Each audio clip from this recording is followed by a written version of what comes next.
Alright, hey y'all, I'm back. Today I want to give a little review of some books I've been reading, or rather, listening to. So I finished the book I was reading, The Coming of the Third Reich, about the coming of the Third Reich, and needed a palate cleanser, but I wanted to stay, kind of hearing about conservatism, and I've had Hillbilly Elegy on my list for quite a while. I feel like it's a seminal text for the new right, I suppose.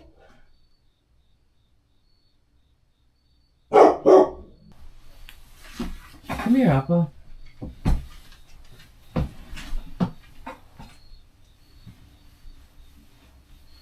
Nice to have you with me.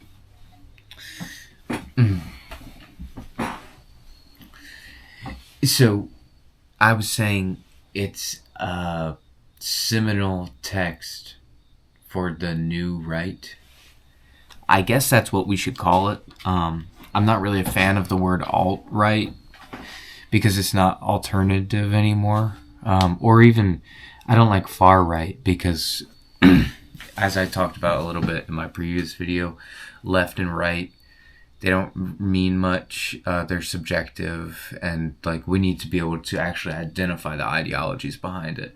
And so it's nationalism and it's conservatism. That's the new right. And it's honestly, it's the old right as well, but the new right is doubling down on nationalism and conservatism. So I read Hillbilly Elegy in high school.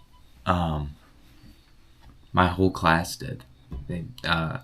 We had an English teacher who was stoked on him because she came from Appalachia and she dug it. And I don't remember much reading it back then. I don't think it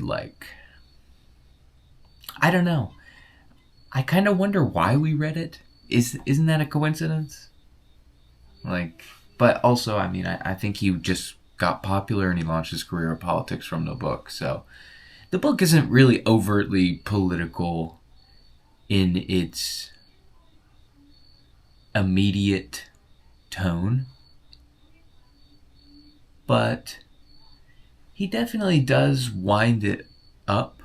In the final few chapters, he does kind of talk about societal issues and the reasons for them, in his opinion.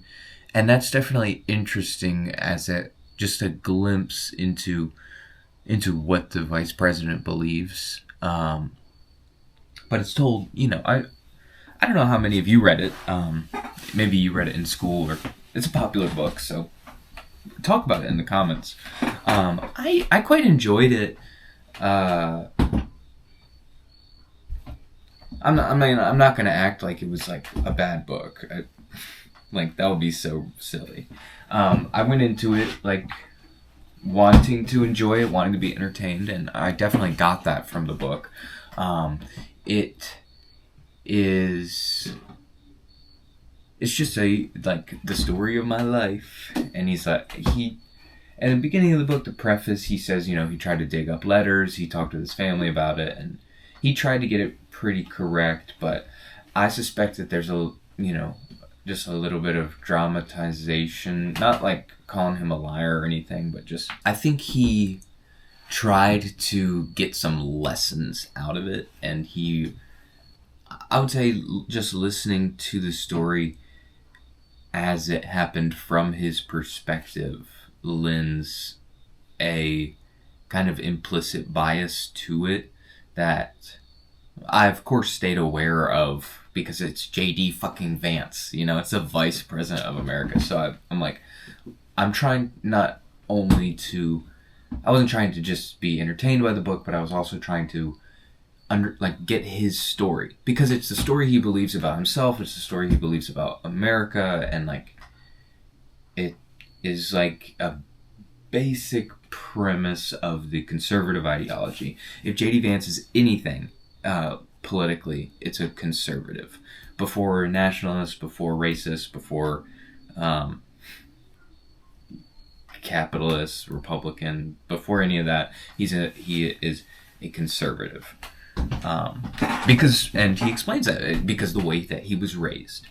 He believes that he's successful in life because of I'm simplifying. We can get more into this. He believes he's successful in life because of the way that he was raised conservatively by his religious grandparents, but he also has quite a bit to lament about the way that he was raised, specifically by his mom. He was raised, I guess, in the story, he was raised, I'd say, primarily by his mama, which for somebody who isn't from here, that means grandmother. Yeah, well, I'm not going to spoil the book. You should read it. But I just want to talk now about the few kind of, like, policy moments that there were, because I'm obviously such a big fan of policy. There was one part towards, like, the later second act where he brings up school vouchers, which I thought was interesting. School vouchers didn't seem like a hot button to me, but I think they have been for quite a while because of the whole, like, racism thing, and I think that's why he brought it up. But he was saying, like, there's totally a conversation we should have about, like, funding school. Should we fund schools for all students? Or should we pick the best students and fund school for them? Like, he kind of weighed them like they were equal, which for me is like a complete misunderstanding of what school vouchers are actually for from a systemic point of view, like what systems they uphold. But he is not a systemic thinker in his politics. I mean, he doesn't like to think about how, the true effects of systems. He wants these systems to just be in place and work. That's the first takeaway I got from his discussion. But he said, instead of talking about that, so this is him saying, like, the systems bore him. Like, instead of talking about the systems of policy, we just need to talk about, like, would actually funding schools even help these kids? Because he's like, they go to school and they fail their underfunded school because a lot of them, their moms are, like, on heroin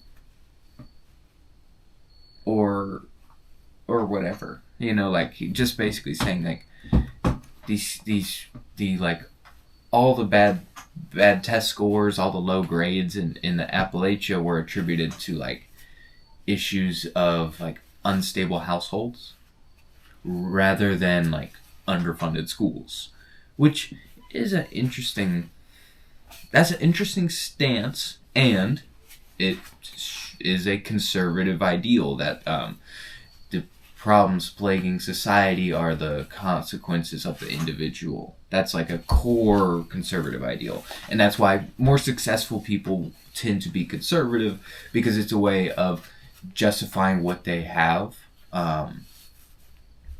while justifying that other people don't have it. So it can be a double-edged sword, but to be honest, yeah, conservative people often get successful. It's not always people get successful and become conservative. It's conservative people become successful because they be on that shit. JD talked about his time in the Marines. I guess he did 4 years before he went to college.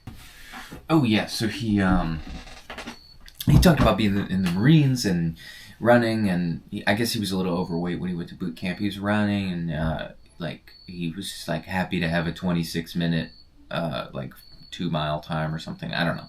The boot camp instructor called, like, "What's up, maggot?" Like, all that shit on him. He said, basically, if you're not throwing up at the end of the run, you're not running hard enough. Like, you shouldn't be proud of yourself unless you're, like, at the end of the run, like, feeling like shit. And I think he really took that to heart. He said he took that to heart. Like, basically, that's how he chose to live his life.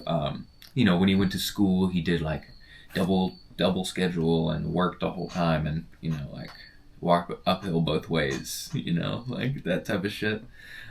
Which I think part of it has got to be true because, I mean, he's tremendously successful. It's also possible he knows friends in high places, but I think you got to give it to him that, like, whatever he ended up doing worked. So when you read the book, you can't be like, oh my God, he's so stupid. You can't, because he's a fucking vice president. You know, like, he got there somehow. And he's trying to explain why, like, his like, mentality on that shit. And his mentality growing up and, like, how he got there. And so for that, I think it's a really interesting point.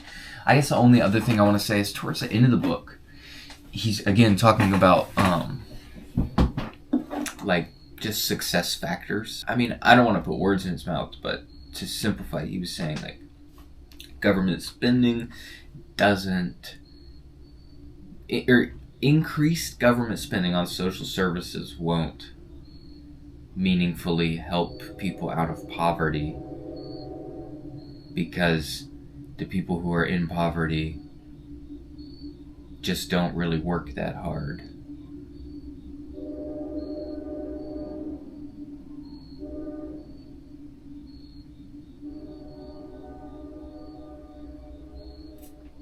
That's what he said. But he goes on to say, and he went on to say that after saying that, like, a core reason of his success was his grandmother, like, helping him, like being a stable household, paying for him, using money that she got from New Deal programs. And that's why she was a New Deal Democrat, because she, was living on Social Security. She had a house. And that's like, it's like, he mentioned this social spending, and then he was like, however, I would not have been successful if I did not go to school and run until I threw up. And these people aren't willing to do that. So it doesn't matter how much you help them. And I'm like, like, I can't believe you said that, JD. That's just, first of all, that's flat out fucking wrong. I don't even know what to think. Like, yeah, if you want to think about it on an individual moral basis, somebody who is lazy, who's never going to help themselves, it doesn't matter how much you help them, they're never going to help themselves. I get it. On an individual basis, if you pick somebody who is lazy. And this is after he spent the last couple chapters saying, like, bro, he was kind of like, he was talking about people in poverty in Appalachia, and he was basically just calling them lazy. And I hear a lot of people from Appalachia don't like this book. I'm not qualified to speak on it because I'm not from there, but I mean, I was uncomfortable with his tone, to be honest. I felt it was pretty exploitative towards the end. He basically called them lazy, and then he justified calling them lazy by saying that the government shouldn't spend money on them.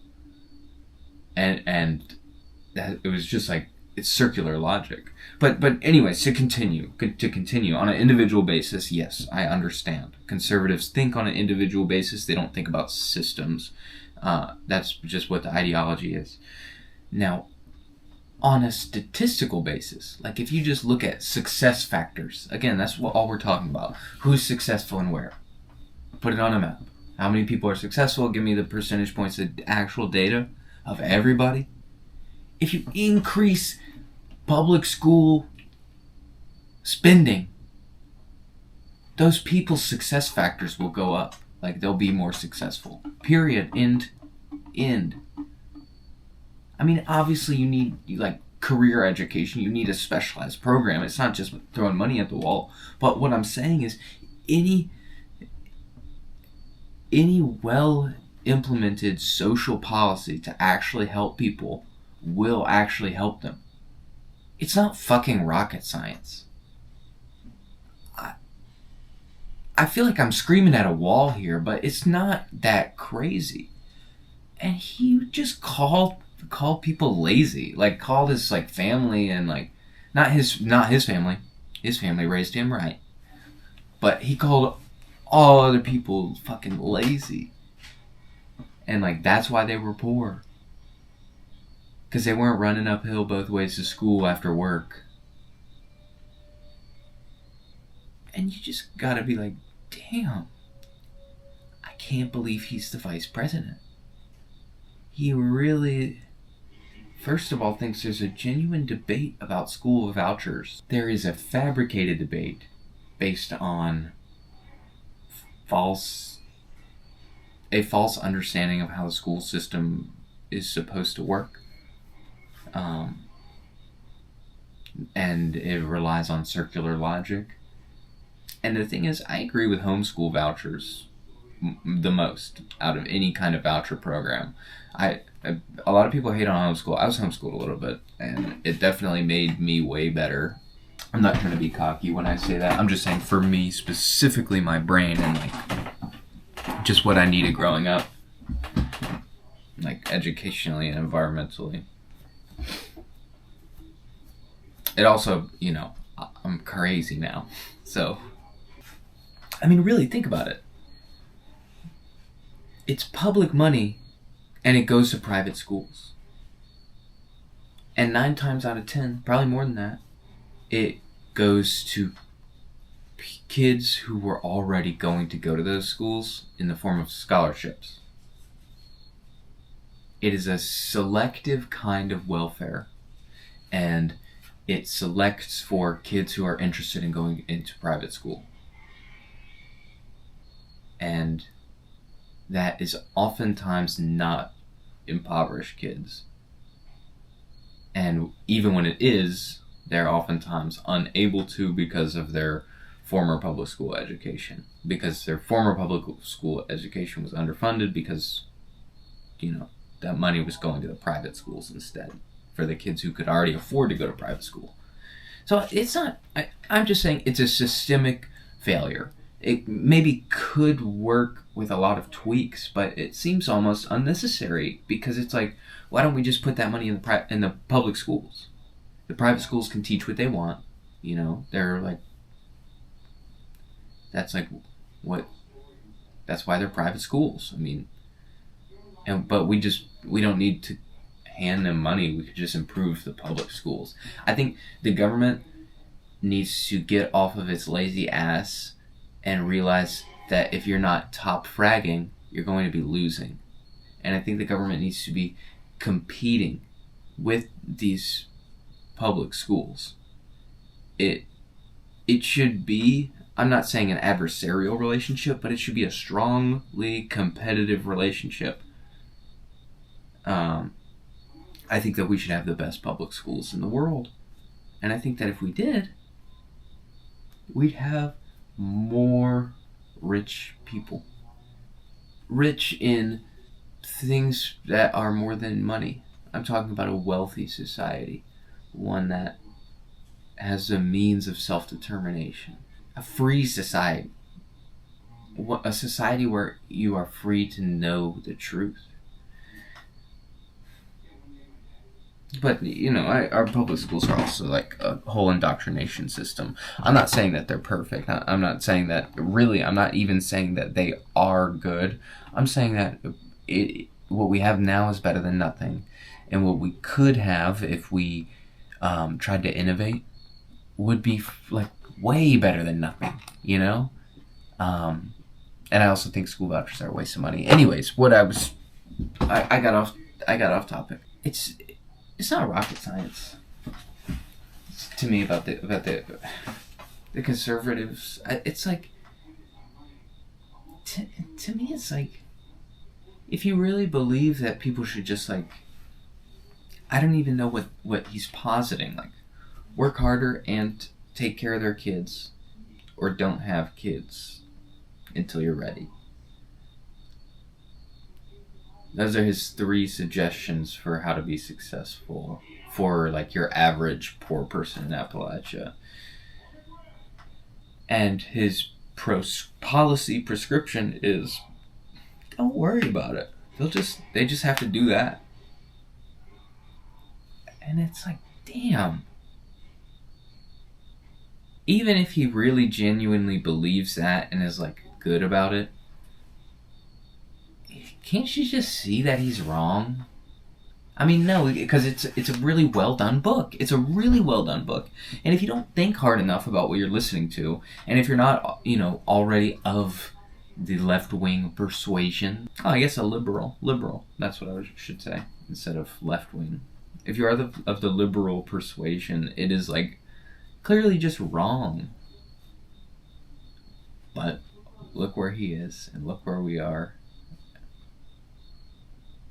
We gotta change things. I read Blade Runner, or as it was originally called, Do Androids Dream of Electric Sheep? Written by Philip K. Dick. Pretty good book. I mean, first of all, it's very similar and way different to the movies. Aesthetically, it is like on point. The movie and it's like, it's just on point. Like, you get that grittiness. I've only seen the original Blade Runner movie. You get that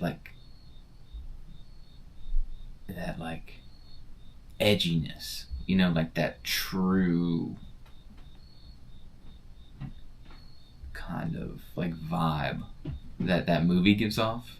You get it even more in the book, and that's definitely I won't even say definitely, because there's other things I like. That's one of the best things about it, is that it's just the world and the aesthetic. It's not even I won't even say the world. It's not like world building like Lord of the Rings style.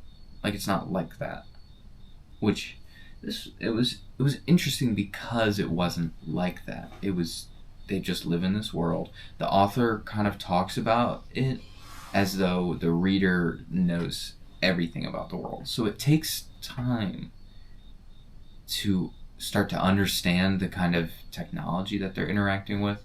The first thing is not in the movie.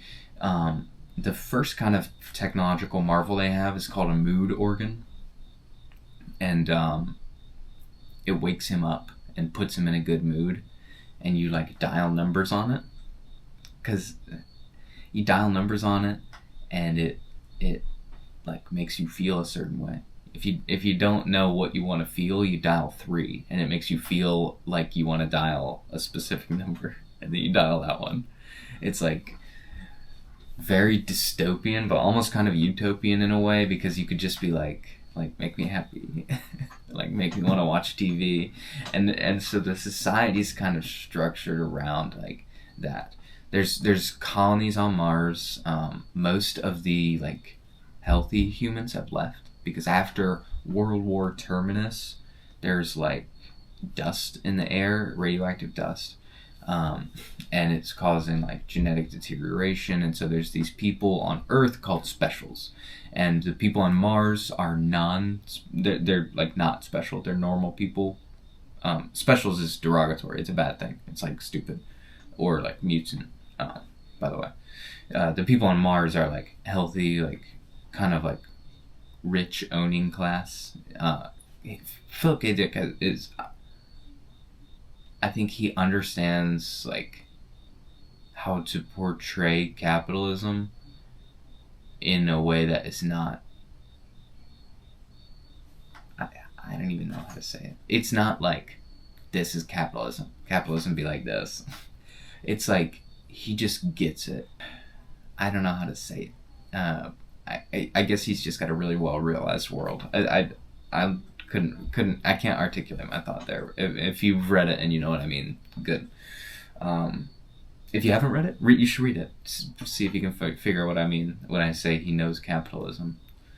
I don't even remember what I mean. Yeah. Okay. So a question I've always had here in the title of the book: are there going to be electric sheep in it? There's no way, right? Take a guess. Are there electric sheep in the book Blade Runner? Or, as it was originally entitled, Do Androids Dream of Electric Sheep? It's been long enough. Yes, there are electric sheep in the book. Here's something that's not in the movie, but is a huge plot point and like framework of world building. I don't even know how to describe it.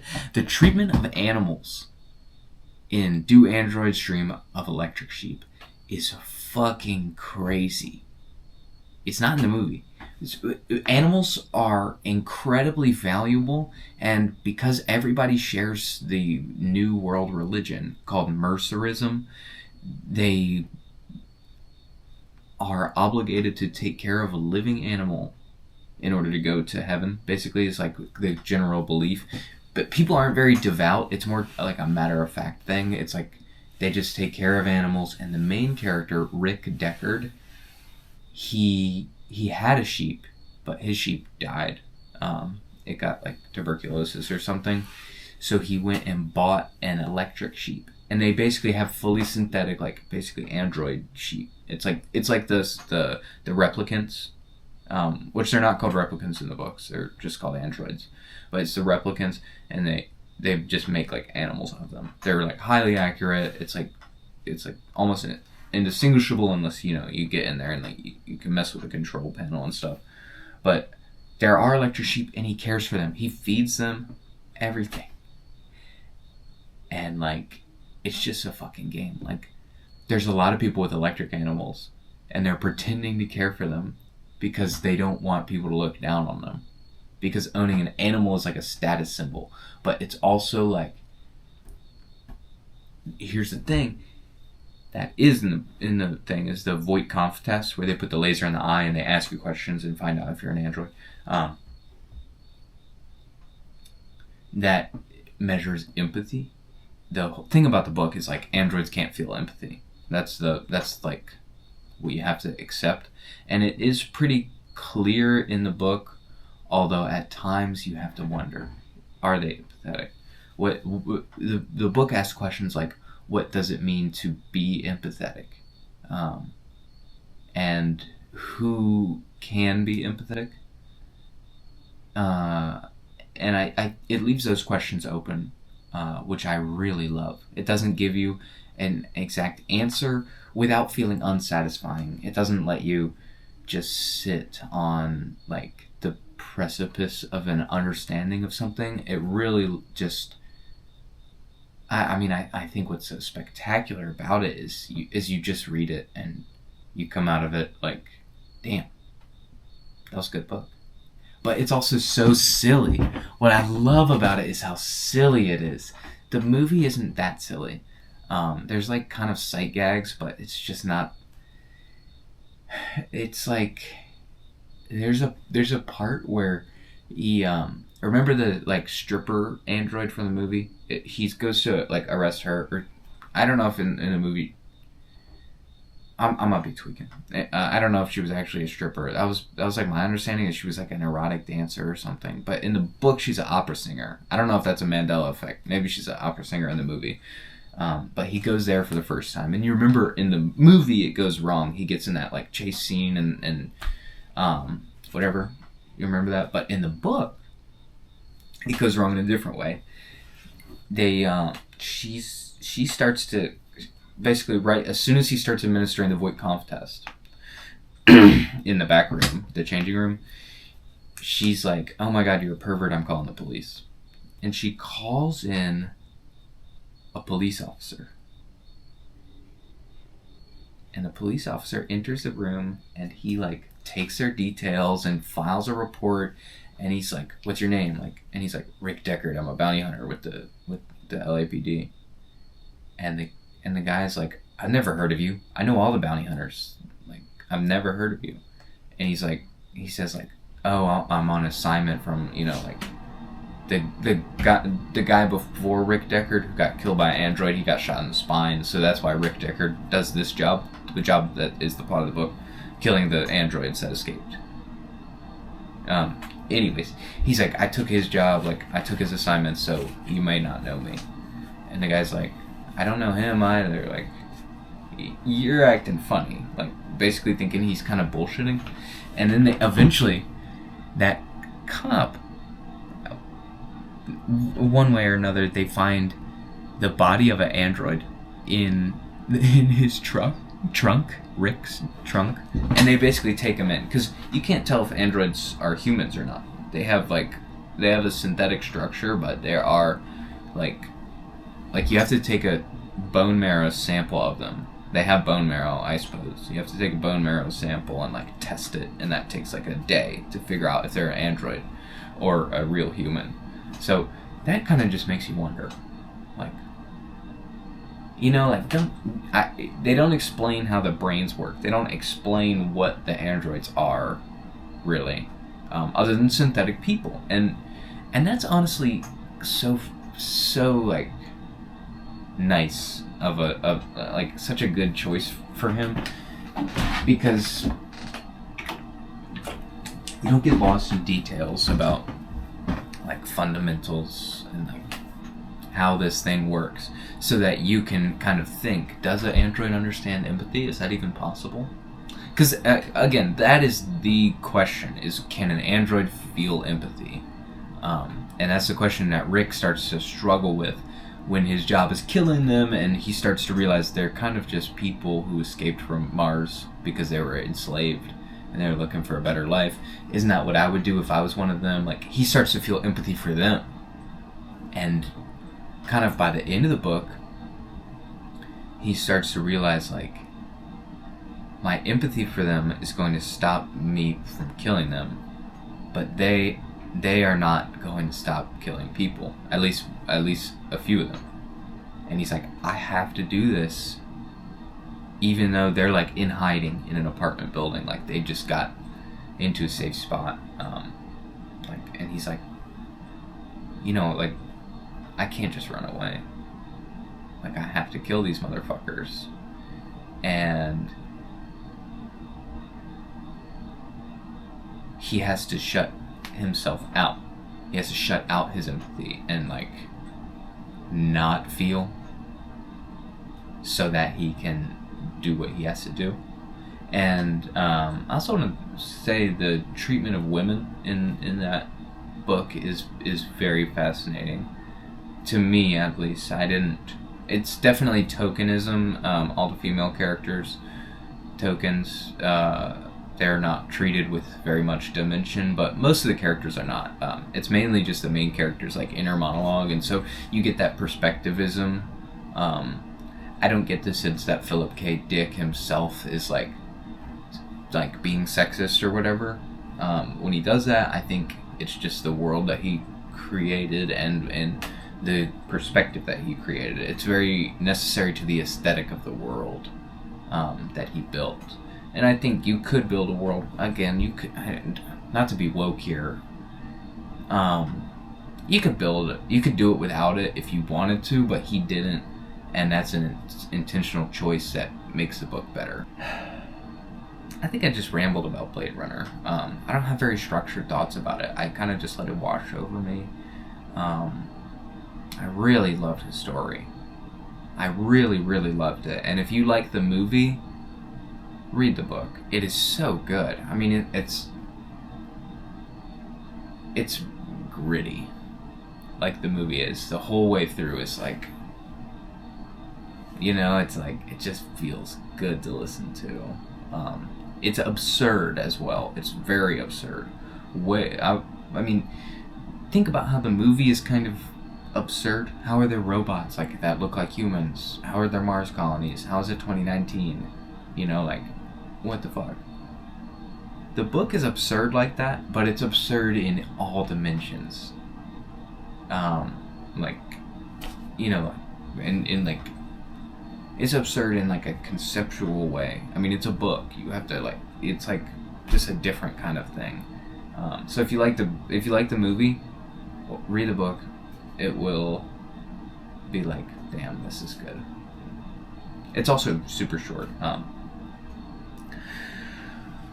Right now I'm reading A Scanner Darkly. I'm like 20 minutes away from the end. That book is also written by Philip K. Dick. Also has what some would say is problematic showcase of women, but I think it has a very strong female character in it. One who's like well constructed and three-dimensional. So that's cool. She's very like, they're all kind of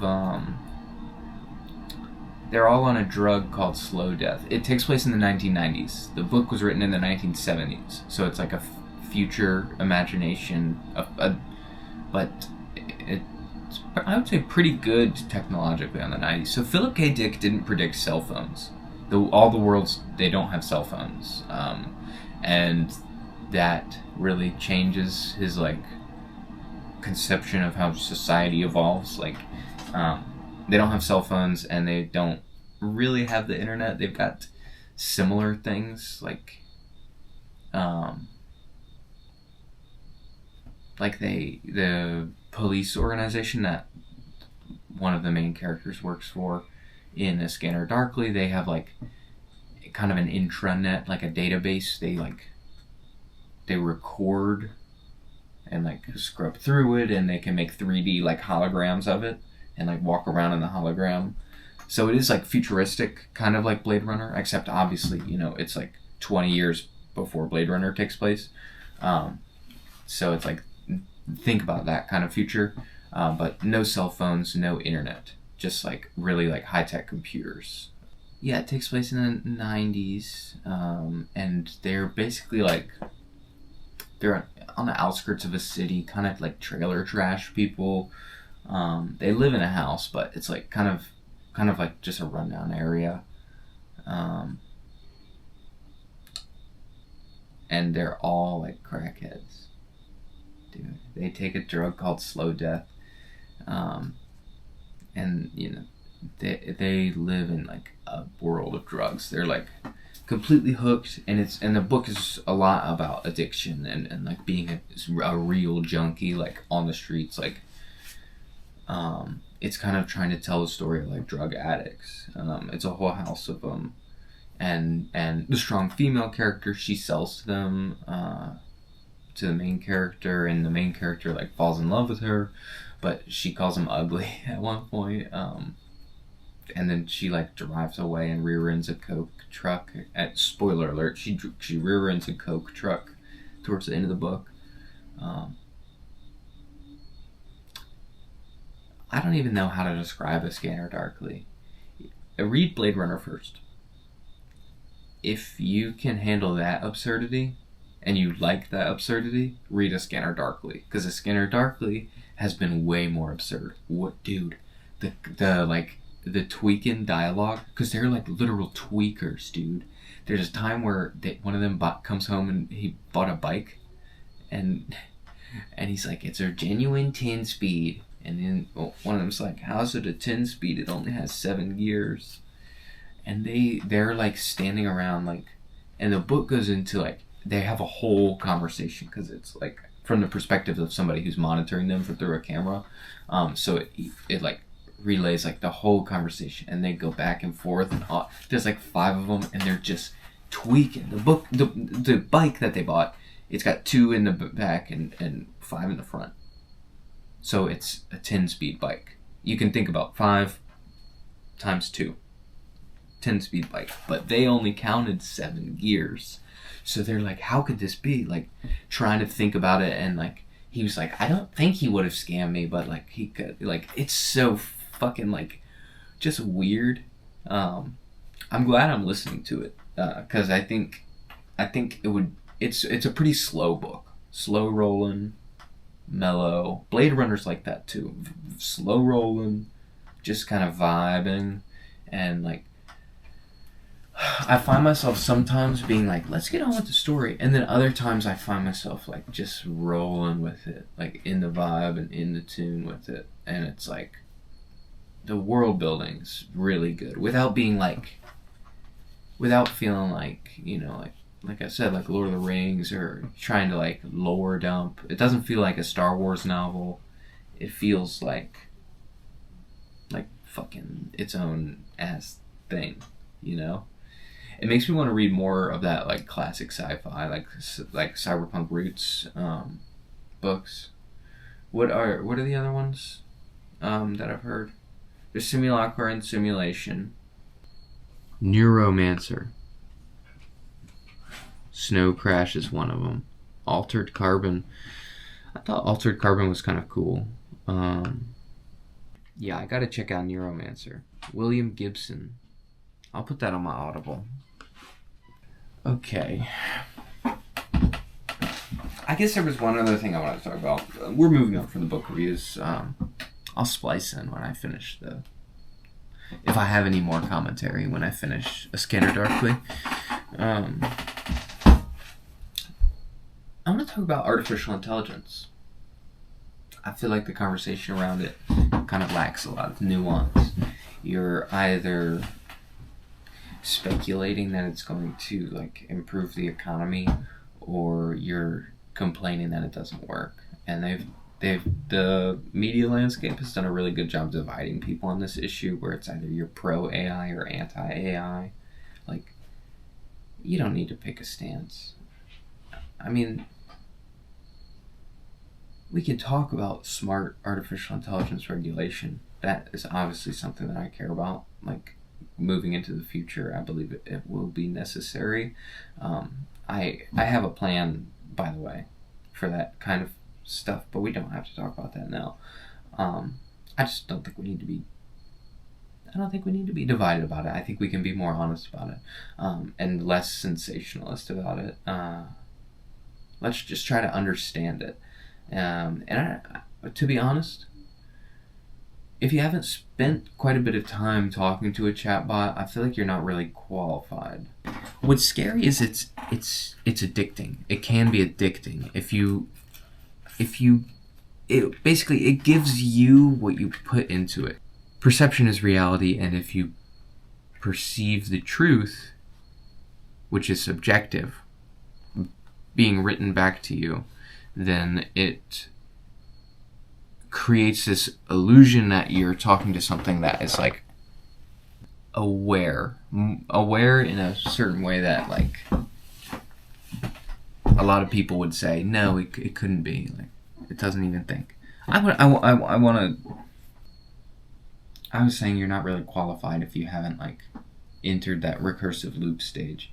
If you've been into that recursive loop and felt that thing that I'm describing, then you know what I mean. And if you haven't, you should go talk to a chatbot. I'm telling you, it'll.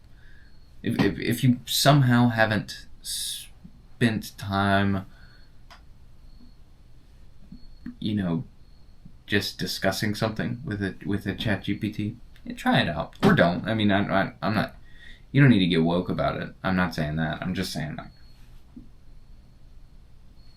if you're like, I hate AI, talk to an AI and see what you think about it.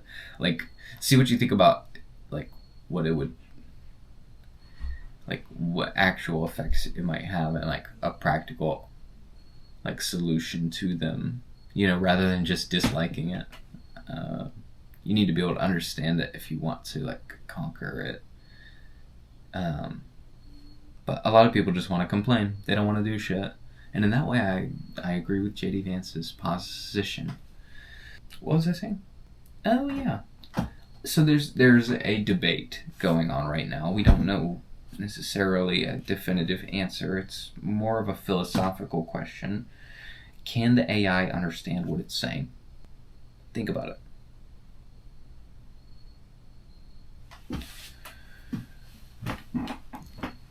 I think the answer is yes. If you listen to a lot of like liberal pundits, they'll be like, the AI doesn't know what it's saying. It's just pure word associations. It's just an algorithm.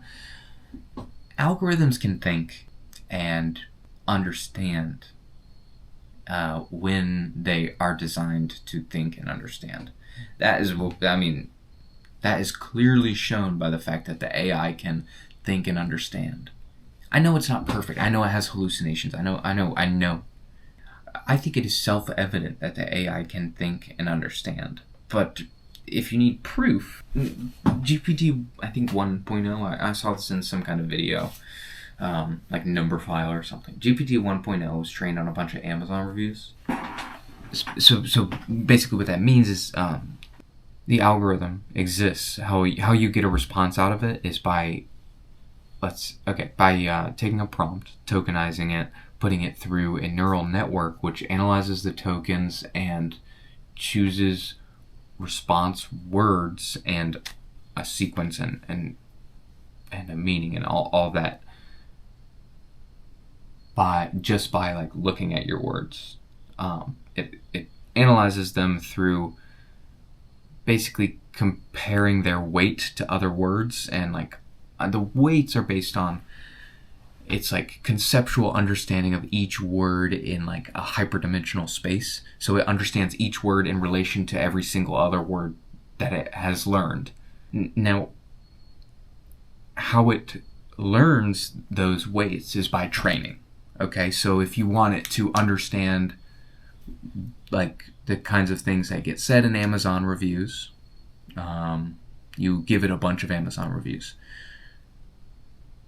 Now, the researchers who were building OpenAI, who were building GPT 1.0, what they noticed was they didn't like give it parameters to tell it how to understand each word. They just put it through the algorithm with a certain amount of neurons, and the algorithm molded based on the training that they gave to it.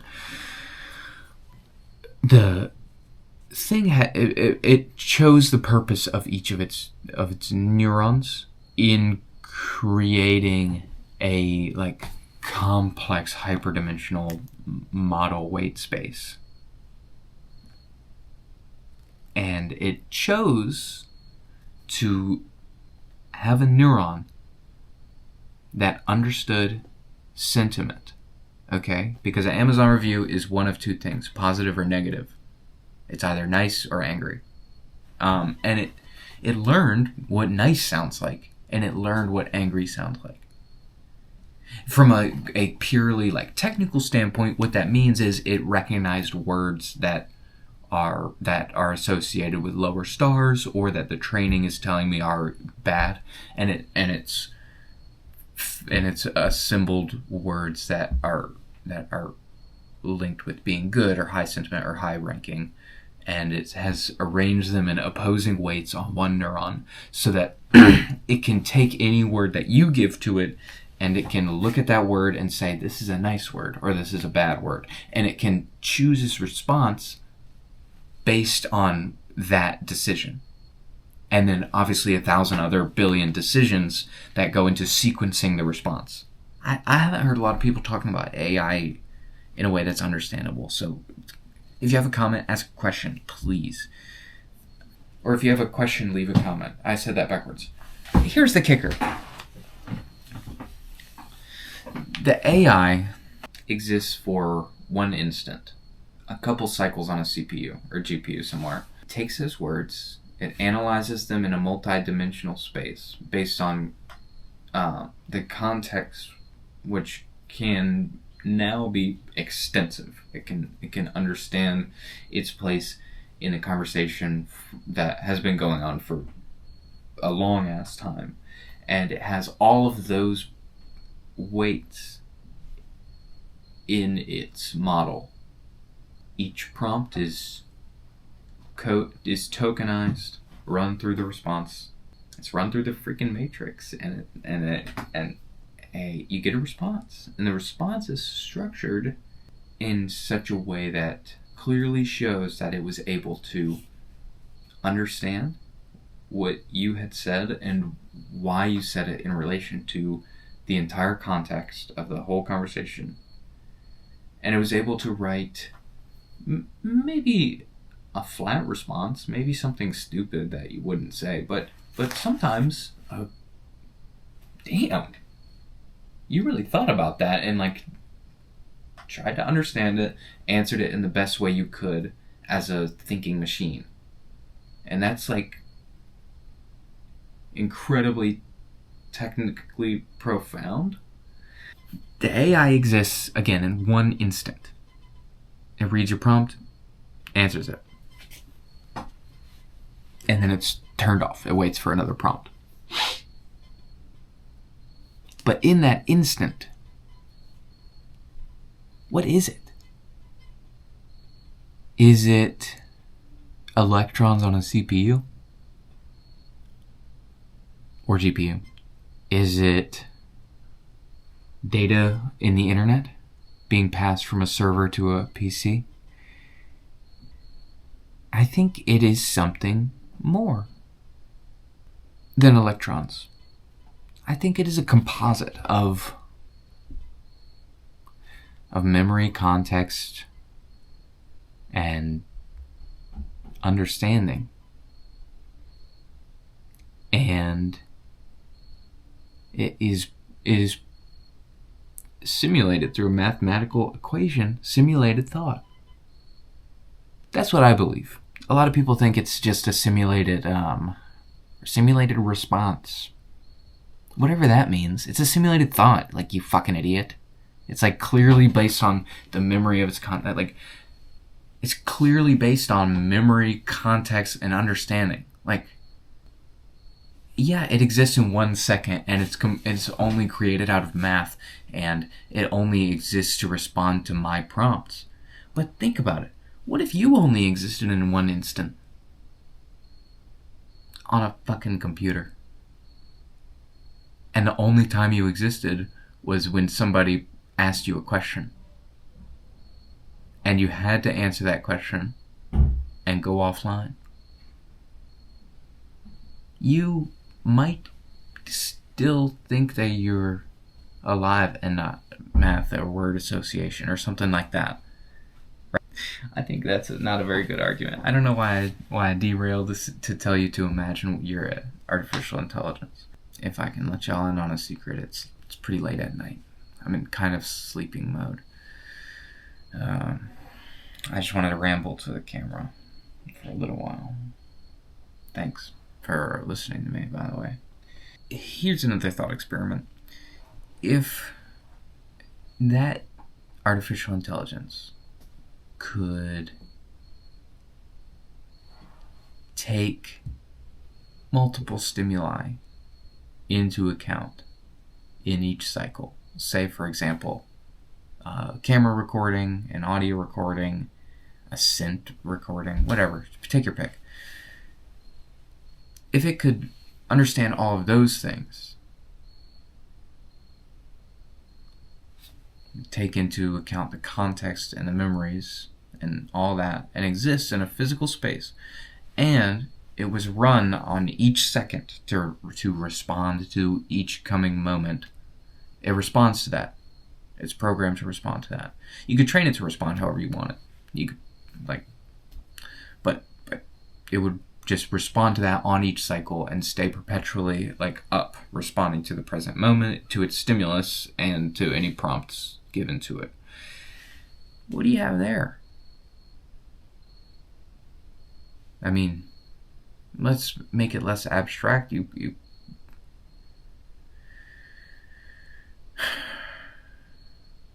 I believe that's what humans are.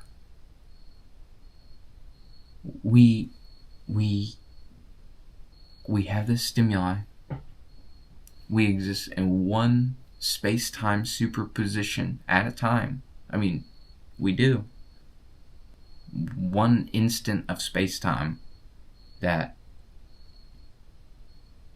are passing by us infinitely. And so we do exist in each instant to respond to the present moment. We are a simulated composite of our perception.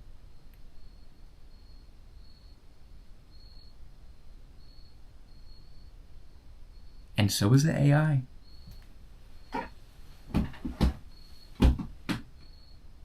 A simulated composite of perception.